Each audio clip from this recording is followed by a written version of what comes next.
Hello champions, welcome to Vedantu Telugu. నా పేరు అజయ్ కుమార్, మీ బయాలజీ మాస్టర్ టీచర్. ఇంకా ఈ సెషన్ లో మనం క్యాల్విన్ సైకిల్ లేదంటే C3 సైకిల్ గురించి చదువుకోబోతున్నాం.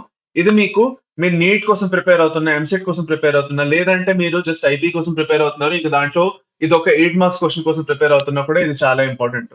రీసెంట్ గా తెలంగాణ స్టేట్ లోని ఏదైతే ఇంటర్ ఎగ్జామ్ జరిగిందో దాంట్లో సెకండ్ ఇయర్ బాటనీ ఎగ్జామ్ లో సడన్ గా ఈ క్వశ్చన్ అడగడం జరిగింది. సో అందుకే ఈ క్వశ్చన్ మనకి చాలా ఇంపార్టెంట్. దీంట్లో చాలా ఎక్కువ ఛాన్సెస్ ఉన్నాయి ఇది ఒక 8 మార్క్స్ క్వశ్చన్ గా రావడానికి. అది కాకుండా నీట్ ఎంసెట్ పర్స్పెక్టివ్ లో చూసుకున్నట్లయితే ఇందులో కూడా మీకు ఇంపార్టెంట్ క్వశ్చన్స్ వస్తాయి అనమాట. క్యాల్కులేషన్ బేస్డ్ క్వశ్చన్స్ కూడా అప్పుడప్పుడు వస్తుంటాయి. సో అన్ని పర్స్పెక్టివ్స్ త్రూగా మనం ఒకసారి చూసుకుందాం ఈ పర్టికులర్ టాపిక్ ని. అయితే ఇప్పటి వరకు మీకు క్యాల్విన్ సైకిల్ ఆల్రెడీ చదువుంటే వెరీ గుడ్, రివిజన్ అవుతుంది. మీకు అర్థం కాలేదంటే దీంట్లో ఏమైనా కన్ఫ్యూజన్స్ ఉన్నాయన్నా ఈ సెషన్ లో మీకు అన్ని క్లియర్ అయిపోతాయి. ఓకేనా, అది అన్నమాట. So let us begin the session without any delay. పదండి. సో క్యాల్విన్ సైకిల్ అంటే ఏమిటి? బేసిక్ గా ఫస్ట్ లైట్ గా మనం థియరీ చదువుకుందాం. దాని తర్వాత మీరు ఐపీఎల్ ఎగ్జామ్ ఆన్సర్ ఎలా రాయాలో అది కూడా లాస్ట్ లో చెప్పేసిస్తాను. ఫస్ట్ కాన్సెప్ట్ కొంచెం లైట్ గా నేర్చుకుందాం, బికాస్ మీకు నీటింగ్ ఎంసెట్ పర్స్పెక్టివ్ లో కూడా ఇది ఇంపార్టెంట్ కాబట్టి. Okay, so Calvin Calvin cycle. Okay, Calvin cycle ని మనం in short form C3 cycle కూడా అంటాం. ఓకే, అది అన్నమాట. సో ఈ పర్టికులర్ చాప్టర్ లో మీకు ఇది ఒక 8 మార్క్స్ క్వశ్చన్ వస్తే 4 మార్క్స్ క్వశ్చన్ గా మీకు ఫోటోసింథసిస్ చాప్టర్ నుంచి అది ఉంది. బేసిక్ గాను this is a topic from photosynthesis కదా. ఫోటోసింథసిస్ ఇన్ హైయర్ ప్లాంట్స్ నుంచి ఉన్నది ఇది. సో ఫోటోసింథసిస్ నుంచి ఉన్నది కాబట్టి ఫోటోసింథసిస్ నుంచి C3 C4 సైకిల్ మధ్య డిఫరెన్స్ ఏంటి? ఓకే, ఇప్పుడు ఫోటోసింథసిస్ లోని కంపారిటివ్ గా ఎక్కువగా క్వశ్చన్స్ అడిగేది ఇలాంటిది. సో క్యాల్విన్ సైకిల్ అంటే బేసిక్ గా ఎవరు యాక్చువల్గా కనిపెట్టారంటే మెల్విన్ మెల్విన్ క్యాల్విన్ అనే ఒక సైంటిస్ట్. ఎప్పుడైతే సెకండ్ వరల్డ్ వార్ జరుగుతున్నదో, సెకండ్ వరల్డ్ వార్ జరుగుతున్నప్పుడు చాలా రేడియో యాక్టివ్ ఐసోటోప్స్ మీద రీసెర్చ్ జరుగుతున్నది. అలాంటి రీసెర్చ్ జరుగుతున్నప్పుడు ఏం జరిగింది అంటే మెల్విన్ క్యాల్విన్ అనే అతను ఎవరైతే ఉన్నారో అతను యాక్చువల్గా ఏం చేశారంటే ఆల్గేలో ఫోటోసింథసిస్ ఏదైతే ఉందో, ఆల్గేలో ఫోటోసింథసిస్, ఆల్గే ఆల్గే మనకు తెలుసు కదా, లోవర్ ప్లాంట్స్ లో లోవర్ ఆటోట్రాఫ్స్ అన్నమాట. ఓకే, సో వీటిలోని క్లోరెల్లా ఆర్గానిజం ఏదైతే ఉందో, క్లోరెల్లాలోని ఫోటోసింథసిస్ ఎలా జరుగుతున్నది. ఓకే, ఇప్పుడు ఫస్ట్ ఫోటోసింథసిస్ లో లైట్ రియాక్షన్ లో ఎనర్జీ ఫిక్స్ చేసిన తర్వాత ఆ ఎనర్జీని యూజ్ చేసుకుని గ్లూకోజ్ ఎలా ఫార్మ్ చేసుకుంటున్నారు. ఎందుకంటే photosynthesis is a combination of light and dark reaction, అవునా కదా. లైట్ రియాక్షన్ మీరు చదువుంటే డార్క్ రియాక్షన్ చదవాలి. మనం ఇవాళ డార్క్ రియాక్షన్ చదువుకుంటున్నాం దీంట్లో. సో ఈ పర్టికులర్ సైకిల్ ఏదైతే ఉన్నదో దిస్ ఇస్, అతను ఏమన్నారంటే ఇదొక యూనివర్సల్ సైకిల్. ఓకే, ఇదొక యూనివర్సల్ సైకిల్. ఇంకా C3 C4 ప్లాంట్స్ రెండిట్లోనే జరుగుతున్నది. కానీ ఎప్పుడైతే మనం క్యాల్విన్ సైకిల్ అంటామో C3 సైకిల్ గా ఎక్కువగా ఫోకస్ చేసుకుంటూ చదువుతాం. సో ఎగ్జామ్ లో వచ్చిన ఎక్స్ప్లెయిన్ క్యాల్విన్ సైకిల్ అని మీకు క్వశ్చన్ వస్తుంది కదా, మీరు C3 సైకిల్ గురించి రాయాల్సి ఉంటుంది ఎక్కువగా, అది అన్నమాట. ఓకే, అది. సో ఇది ఎక్కడ జరుగుతున్నది, వాట్ ఈస్ ద లొకేషన్, ఎక్కడ జరుగుతున్నది అంటే లొకేషన్ గురించి మాట్లాడుకున్నట్లయితే this is happening in stroma of chloroplast. Chloroplast లో ఏదైతే స్ట్రోమా ఉన్నదో, థైలోగైట్స్ కాకుండా ఏదైతే మ్యాట్రిక్స్ మిగులుతున్నదో మధ్యలో, దాన్ని మనం స్ట్రోమా అంటాం. ఆ స్ట్రోమాలో ఈ రియాక్షన్ జరుగుతున్నది. ఓకే, ఇప్పుడు ఈ రియాక్షన్ కోసం లైట్ అవసరం లేదు. So this Calvin cycle does not require light, does not require light. దీనికి లైట్ అవసరం లేదు. నార్మల్ గా మన లైట్ రియాక్షన్ లో సన్లైట్ అవసరం, ఇక్కడ సన్లైట్ అవసరం లేదు. అందుకే దీన్ని మనం ఏమంటాం, డార్క్ రియాక్షన్ అంటాం. బట్ డార్క్ రియాక్షన్ అనే వర్డ్ ఒక మిస్నోమర్ అన్నమాట. అంటే డార్క్ రియాక్షన్ అంటే మనం బేసిక్ గా అనుకుంటాం చీకట్లో జరుగుతున్నది అనుకుంటాం, అలా అని కాదు. దీనికోసం లైట్ అవసరం లేదు కాబట్టి మనం దీన్ని డార్క్ రియాక్షన్ అంటాం. ఓకే, అది అన్నమాట. సరే, ఇక్కడ వరకు ఓకే, అర్థమైంది.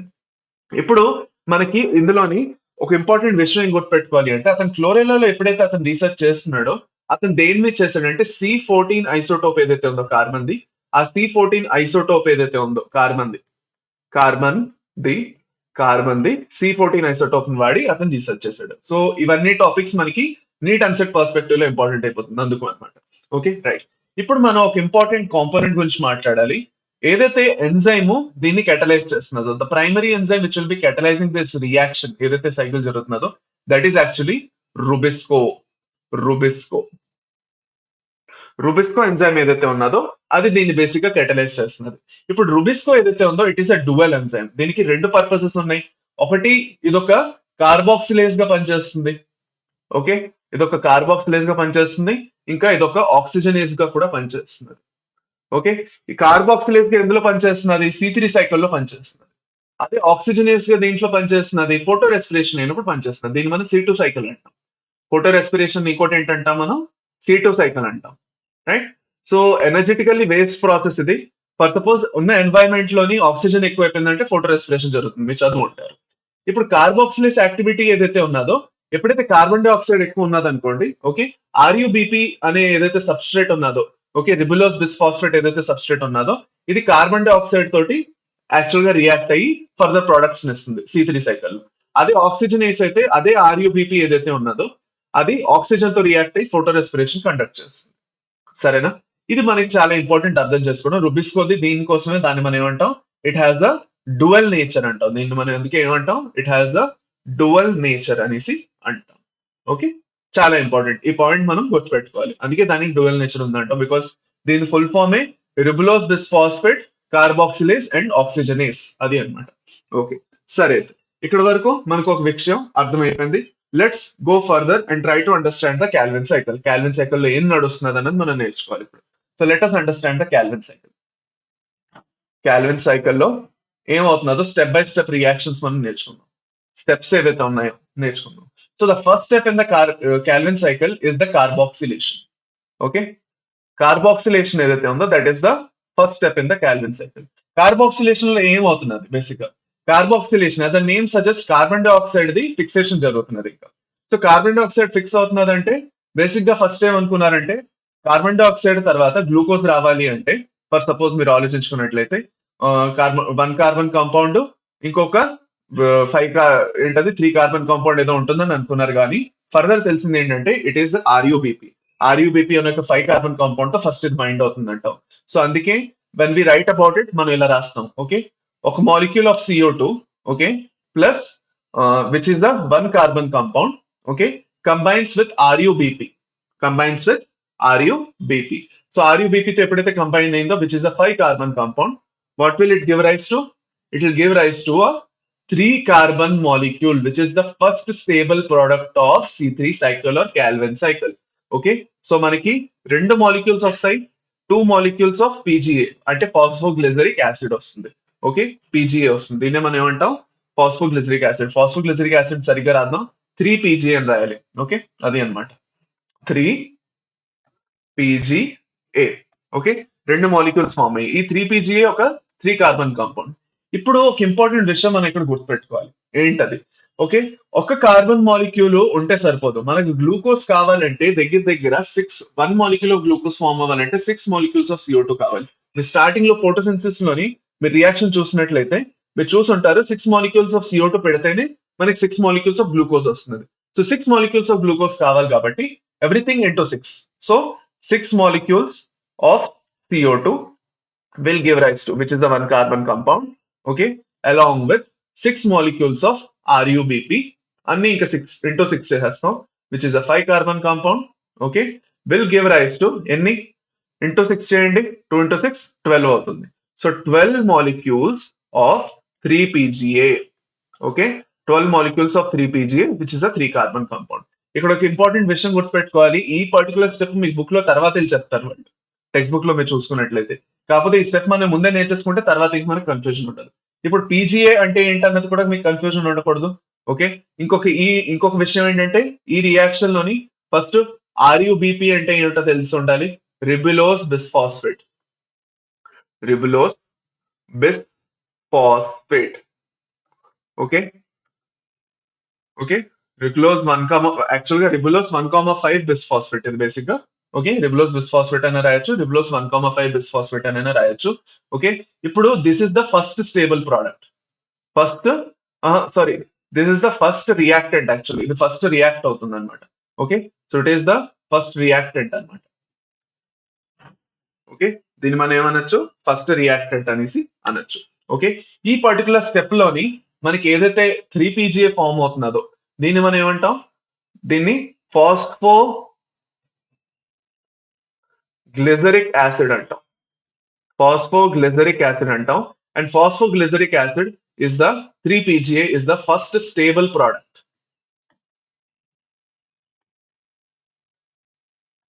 First stable product of C3 cycle, which is a 3 carbon compound. అది ఓకే, సరేనా? This is with respect to carboxylation అన్నమాట. ఇప్పుడు కార్బాక్సిలేషన్ అయిపోయింది, నెక్స్ట్ స్టెప్ మనకి వెళ్తున్నాం. The second step which will be discussing is the ఏంటో చెప్పండి? Reduction. Second step is reduction. Reduction లో ఏం జరుగుతున్నదంటే ఏటీపీ ఇంకా ఎన్ఏడిపిహెచ్ వాడి మన గ్లూకోజ్ కోసం ఎన్ని పీజీఎల్ కావాలో దాన్ని చేస్తారు, పక్కన తీసి పెట్టేసుకొని మిగతావన్నీ రీజనరేషన్ కోసం పంపించేస్తారు. ఎందుకంటే మనకి ఆర్యుబిపి ఏదైతే ఉందో దాన్ని రీజనరేట్ చేయాలి. మనం ఏదైతే రిబులోస్ బిస్ఫాస్ఫేట్ ఫస్ట్ రియాక్టెంట్ కింద మాట్లాడుకున్నామో అది కార్బన్ డైఆక్సైడ్ తో రియాక్ట్ అయితేనే మనకి 3 pg వస్తుంది. ఇది ఒక సైకిల్ కాబట్టి the process should keep continuing. ఆ ప్రాసెస్ ఆకుండా ఉండాలంటే ఆర్యుబిపి మళ్ళీ రీజనరేట్ అయిపోవాలి, యూజ్ అయిపోతే మళ్ళీ ఫామ్ అవ్వాలి. అది ఫామ్ అవ్వాలంటే కొంత పీజీఎల్ మనం వాడుకొని మిగతా అంతా మళ్ళీ ఆర్యుబిపి ఫామ్ చేయడానికి తిరిగి పంపించేస్తాం. So that is what we are going to do. In this step what we are going to do నేను మీకు క్లియర్ గా చెప్పేస్తాను. ఈ స్టెప్ లో మనం ఏం చేస్తున్నాం అంటే మన దగ్గర 12 పీజీఏ మాలిక్యూల్స్ ఉన్నాయి. ఓకే, 12 3 pga మాలిక్యూల్స్ ఉన్నాయి. ఓకేనా, 12 3 pga మాలిక్యూల్స్ ఉన్నాయి. ఈ 12 3 pga మాలిక్యూల్స్ ఏవైతే ఉన్నాయో వీటిని మనం ఏం చేస్తున్నాం దగ్గర దగ్గర 12 ఏటీపీలు ప్రొవైడ్ చేస్తున్నాను. బయటకు వచ్చేటప్పటికల్లా 12 ఏడీపీలు అవుతాయి. అవి ఏడిపి ప్లస్ పిఐ అవుతుంది. ఓకే, మనకి ఏదైతే ఇక్కడ ప్రోడక్ట్ వస్తున్నదో దట్ ఈస్ 1,3 బిస్ఫాస్ఫోగ్లిజరేట్. ఓకే, ఎన్ని వస్తున్నాయి మనకి? 1,3 బిస్ఫాస్ఫోగ్లిజరేట్.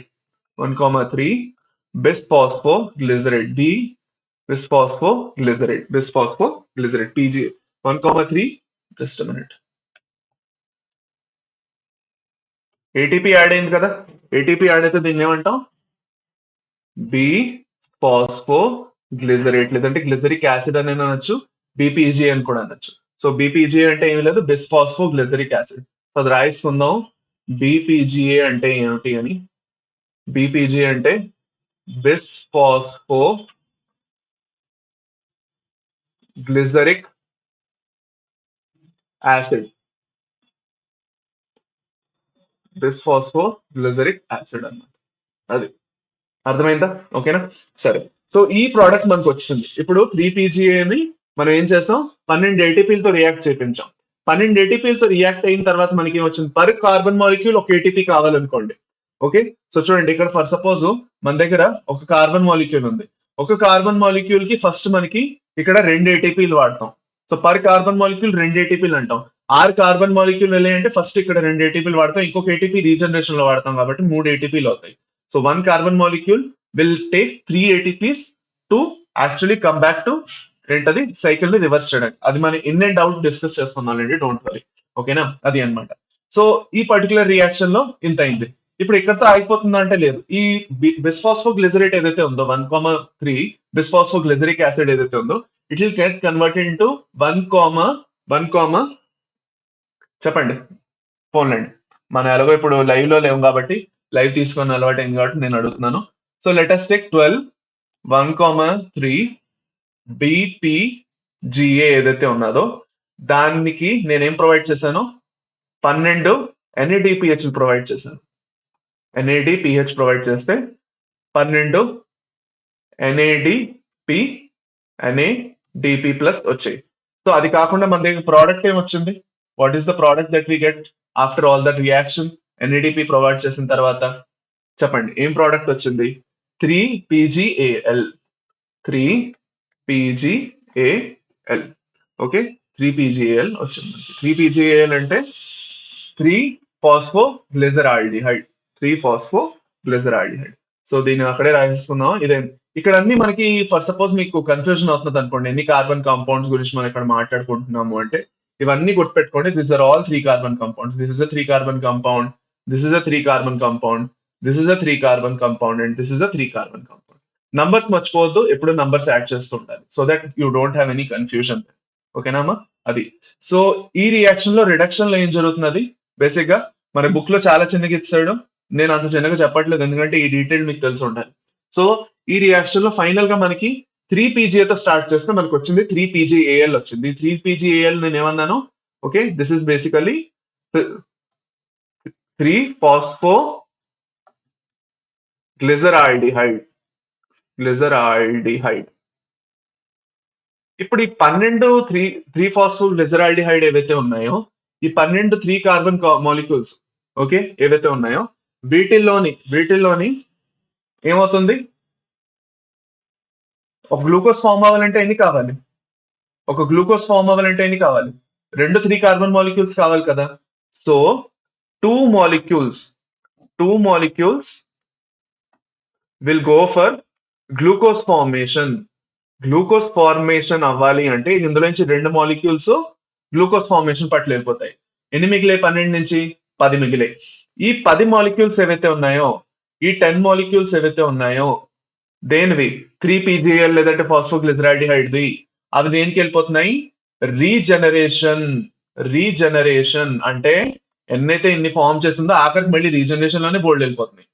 12 లోని 10 రీజనరేషన్ కి వెళ్ళిపోతున్నాయి. అది అన్నమాట. So regeneration of RuBP regeneration కి వెళ్ళిపోతాయి. సో అదే థర్డ్ స్టెప్ అన్నమాట మనం డిస్కస్ చేసుకోబోయేది. That is regeneration. Okay, regeneration discuss చేసుకుంటాం. సో రీజనరేషన్ లో ఏం జరుగుతుంది? ఆర్యుబిపిని మనం రీజనరేట్ చేయాలి. సో దీంట్లో మనం 10 మాలిక్యూల్స్ ఆఫ్ ఏంటి 3PGAL తీసుకుంటాము. Okay, which is a 3 carbon compound. And then we will form how many? ఇక్కడ మళ్ళీ ఏం చేస్తున్నాం మనం? ఓకే, ఇక్కడ మళ్ళీ మనం ఏం చేస్తున్నాము? 10 మాలిక్యూల్స్ తీసుకున్నాం. లాస్ట్ లో మనకి ఏం ప్రోడక్ట్ ఫామ్ అయింది? RUBP ఫామ్ అయింది. ఈ ప్రాసెస్ లో మనం మళ్ళీ ఏం చేస్తాం? 6 ATPలను వాడాం. We need 6 ATPs in this process. Okay, అది అన్నమాట. ఎందుకు 6 ATPs కావాలి? టోటల్ గా ఎన్ని మాలిక్యూల్స్ ఉన్నాయి? 10 మాలిక్యూల్స్ ఉన్నాయి. 10 మాలిక్యూల్స్ 3 కార్బన్ మాలిక్యూల్స్ 30. అంటే మనకి ఎన్ని ఫామ్ అవుతాయి? దగ్గర దగ్గర 6 RUBP ఫామ్ అవుతాయి. 6 మాలిక్యూల్స్ ఫామ్ అవుతాయి టోటల్ గా చూసుకున్నట్లయితే, which is a 5 carbon compound కదా. రైట్, 6 5 30. మీరు క్యాల్కులేషన్ చేసుకోండి. ఇది 3 కార్బన్ మాలిక్యూల్ ఎన్ని ఉన్నాయి? సో కార్బన్స్ క్యాల్కులేట్ చేసుకోండి కావాలంటే, మీకు కన్ఫ్యూజన్ ఉన్నదంటే. 3PGL అనేది ఒక 3 carbon molecule. So 3 carbon into 10 అంటే 30 కార్బన్ మాలిక్యూల్స్ ఉన్నాయి. మనకి RUBP లో ఎన్ని మాలిక్యూల్స్ ఉన్నాయి? 5 కార్బన్స్. సో ఒక్కొక్కటి 5 కార్బన్ మాలిక్యూల్ కాబట్టి మీరు చేసుకోండి డివిజన్. ఓకే, చేసుకుంటే మనకి ఎన్ని వస్తాయి? Total 6 molecules. ఒక్కొక్క మాలిక్యూల్ ఫార్మ్ అవడానికి ఒక ATP కావాలి. సో అలాగా 6 మాలిక్యూల్స్ ఫామ్ అయ్యాయి కాబట్టి 6 ATPs. సో టోటల్ గా మనకి చూసుకున్నట్లయితే 18 ATPలు వాడాము మొత్తం హోల్ ప్రాసెస్. సో ఇప్పుడు మనం దీని దొక్క ఏం చేద్దాం? ఒక బేసిక్ ఇది ప్రిపేర్ చేసుకుందాం రండి. అంటే ఎన్ని మాలిక్యూల్స్ అయ్యాయి ATPవి అది కూడా మనం చేసుకోవాలి కదా. అది అన్నమాట. సో అది. సో ఇందాక నేను మీకు చెప్పాను. ఓకే, ఫస్ట్ ఏంటది ఇంపార్టెంట్, ఇక్కడ ఇంపార్టెంట్ పాయింట్స్ ఏవైతే మనం చెప్పుకోవాలో అది నేను చెప్పేస్తాను మళ్ళీ. ఓకే, ఫస్ట్ అక్సెప్టర్ ఆఫ్ CO2 అని అడిగితే మీరు రిబులోస్ బిస్ఫాస్ఫేట్ ఆర్ RUBP అని చెప్తారు. Okay, first stable product of C3 cycle అని అడిగితే మీరు ఏంటని చెప్తారు? ఫస్ట్ స్టేబుల్ ప్రోడక్ట్ ఏమిటి? What is the first stable product? కింద ఎప్పుడు కమెంట్ చేయొచ్చు మీరు. ఫస్ట్ స్టేబుల్ ప్రోడక్ట్ ఏంటో మీరు కింద ఎప్పుడు కమెంట్ చేయొచ్చు. ఇప్పుడే చెప్పాను నేను ఫస్ట్ స్టేబుల్ ప్రోడక్ట్ ఏంటి. What is the first stable product చెప్పండి. Very good, 3-phosphoglyceraldehyde. 3-phosphoglyceraldehyde. Okay, that is the first stable product. Okay, అది అన్నమాట. సో క్లియర్, ఇక్కడ వరకు ఈ విషయం క్లియర్ అయిపోయింది కదా. అది కాకుండా మనం ఎన్ని ఇంకా అవుట్ అని కూడా రాసుకోవాలి. ఎన్ని మాలిక్యూల్స్ ఇన్ అయ్యాయి, ఎన్ని మాలిక్యూల్స్ బయటికి వచ్చాయి. ఇది మీకు నార్మల్ గా టెక్స్ట్ బుక్ లో కూడా ఉంది. మనం కూడా ఇది రాసుకోవడం ఇంపార్టెంట్. మనం చూసుకున్నట్లయితే టోటల్ గా మనకి 6 మాలిక్యూల్స్ ఆఫ్ CO2 ని మనం ఇన్ చేసాం. మీరు ఫస్ట్ ఇక్కడ చూసుకున్నట్లయితే టోటల్ గా మనం ఎన్ని మాలిక్యూల్స్ ఇన్ చేసాం? Just minute. 6 molecules of CO2 in చేసాం. ఒక మాలిక్యూల్ ఆఫ్ గ్లూకోజ్ రావాలంటే 6 మాలిక్యూల్స్ ఆఫ్ CO2 లోపలికి వెళ్ళాలి. ఓకేనా? So 6 molecules of CO2 in చేసాము. టోటల్ గా ఎన్ని ATPలు వెళ్ళాయి? ఫస్ట్ చూసుకున్నట్లయితే రిడక్షన్ లో 12 ATPలు, రీజనరేషన్ లో 6 ATPలు వాడాము. సో టోటల్ గా చూసుకున్నట్లయితే 18 ATPలు వాడాము. ఓకే, అది అన్నమాట. NADPH లో ఎన్ని వాడాం? NADPH లో 12 వాడాం రిడక్షన్ లో. Okay, 12 NADPH. సో ఇప్పుడు మనకి గుర్తున్నట్లయితే లైట్ రియాక్షన్ లో నాన్ సైక్లిక్ ఫాస్ఫోరిలేషన్ నుంచి 12 ATPలు 12 NADPH లో వస్తాయి. కాకపోతే మళ్ళీ సైక్లిక్ ఫాస్ఫోరిలేషన్ ఒకటి జరుగుతుంది P700 లోనే. ఆ P700 లో ఏదైతే సైక్లిక్ ఫాస్ఫోరిలేషన్ జరుగుతుందో అందులో మళ్ళీ మనకి ఇంకొక 6 ATPలు మళ్ళీ వస్తాయి. సో ఇప్పుడు దానివల్లే మనకి ఆ ATPలు ఇక్కడ యూజ్ చేయడం జరుగుతుంది. సో ఎక్స్ట్రా ATPలు మనం ఏం చేసుకుంటాం అని మనం టెన్షన్ పడక్కర్లేదు. ఆ ATPలు ఇక్కడే వాడతాం. అది అన్నమాట. సో మనకు బయటికి ఏం వచ్చాయి? 6 molecules of glucose. Glucose 6 molecules వచ్చాయి. సారీ ఒకే మాలిక్యూల్ వచ్చింది. Just minute. ఒక మాలిక్యూల్ ఆఫ్ గ్లూకోజ్ వచ్చింది. 1 మాలిక్యూల్ ఆఫ్ గ్లూకోజ్. ఓకే. 18 ఏడిపిలు ఇంకా 12 ఎన్ఏడిపి ప్లస్లు.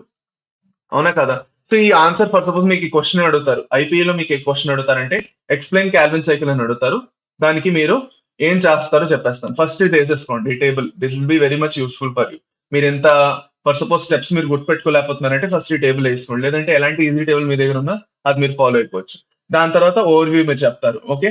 3 స్టెప్స్ ఉన్నాయి. Carboxylation, reduction, regeneration. దానికన్నా ముందు C3 సైకిల్, స్కాల్విన్ సైకిల్ అంటాం. ఫోటోసింథెటిక్ ప్లాంట్స్ జరుగుతుందని చెప్తారు. కార్బాక్సిలేషన్ లో ఏం జరుగుతుందో చెప్తారు. వేరే స్టెప్స్ అన్ని ఇక్కడ మెన్షన్ చేస్తారు.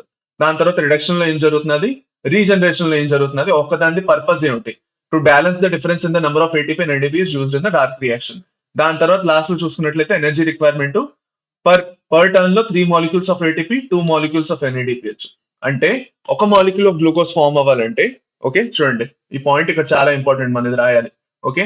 ఫర్ 1 మాలిక్యూల్ ఆఫ్ గ్లూకోజ్, ఒక మాలిక్యూల్ ఆఫ్ గ్లూకోజ్ ఫార్మ్ అవ్వాలంటే 6 సార్లు క్యాల్విన్ సైకిల్ జరగాలి. మనం ఇక్కడ చూస్తున్నావా ఈ రియాక్షన్ 6 సార్లు జరుగుతున్నది నాన్న. ఇది చూడండి. ఇది ఏదైతే రియాక్షన్ జరుగుతున్నదో యాక్చువల్ గా ఇలాగే జరుగుతుంది రియాక్షన్. ఫస్ట్ ఏదైతే రాసామో ఈ రియాక్షన్ ఒక CO2 మాలిక్యూల్ తోనే స్టార్ట్ అవుతుంది. బట్ ఎప్పుడైతే ఇది 6 సార్లు జరుగుతుందో, 6 టైమ్స్ జరుగుతుందో, ఇది ఎప్పుడైతే 6 టైమ్స్ జరుగుతుందో అప్పుడే ఒక మాలిక్యూల్ ఆఫ్ గ్లూకోజ్ ఫార్మ్ అవడానికి ఛాన్సెస్ ఉంటుంది. సో ఒక మాలిక్యూల్ ఆఫ్ గ్లూకోజ్ ఫార్మ్ అవ్వాలంటే ఒక క్యాల్విన్ సైకిల్ లో ఎన్నిసార్లు అవ్వాలి? 6 సార్లు జరగాలి. అది అన్నమాట. ఓకే. ఓకే. దీని తర్వాత మనం చూసుకున్నట్లయితే ఎన్ని ఇన్ అయ్యాయో ఇక్కడ మీరు రాసుకొని చూసుకోవచ్చు. Okay. Okay. 6 molecules of CO2, 18 molecules of ATP, 12 molecules of NADPH. ఒక మాలిక్యూల్ గ్లూకోజ్ వచ్చింది. నేను ఇప్పుడే చెప్పాను. అంతే. దీని తప్ప మీకు ఇంకేం రాయాల్సిన అవసరం లేదు. ఇక్కడ ఆన్సర్ మీరు ఫర్ సపోజ్ ఎలా రాయాలి అంటే ఈ టేబుల్ వేసుకొని నేను ఏదైతే ఇక్కడ మెన్షన్ చేశానో ఇది రాస్తే మార్క్స్ పడిపోతాయి మీకు. చాలా ఎక్కువ కష్టపడాలని లేదు అంటే. ఓకే. అది అన్నమాట. So I hope Calvin cycle మీకు చాలా ఈజీ అయిపోయింది అనుకుంటున్నాను నేను. మీ క్యాల్విన్ సైకిల్ ఇలాగే 8 మార్క్స్ క్వశ్చన్ ఏదైనా చాలా బాగా మీకు ఎక్స్ప్లెయిన్ చేయాలి. ఫర్ సపోజ్ లెటర్స్ మీకు ఇంకేదైనా రియాక్షన్ ఉన్నది, ఓకే, ఇంకేమైనా చాప్టర్ లో ఎలాంటి క్వశ్చన్ అయినా ఇలాగే మీకు ఎక్స్ప్లెయిన్ చేయాలి నీట్ అన్సెట్ పర్స్పెక్టివ్ తోటి, ప్లస్ మీకు ఐపీకి సంబంధించి కూడా ఇలా తీసుకోవాలంటే డెఫినెట్లీ కింద కమెంట్ సెక్షన్ లో మెన్షన్ చేయండి. Whether it is first year, second year, botany or zoology ఏదైనా కూడా. ఓకే. అది అన్నమాట. Thank you very much. మళ్ళీ నెక్స్ట్ సెషన్ లో మళ్ళీ కలుద్దాం. ఇలాంటి సెషన్ తో మళ్ళీ వస్తాను. ఒక్కొక్క క్వశ్చన్ ని టార్గెట్ చేసుకుంటూ రావాలనే ప్లాన్. సో దట్ ప్రతి ఒక్క క్వశ్చన్ అరౌండ్ మీకు ఒక బేసిక్ ఐడియా వచ్చి మీకు ఆన్సర్ మీ అంతటి మీరే ఎక్కువగా రాయగలగాలని నా ఒపీనియన్. అది అన్నమాట.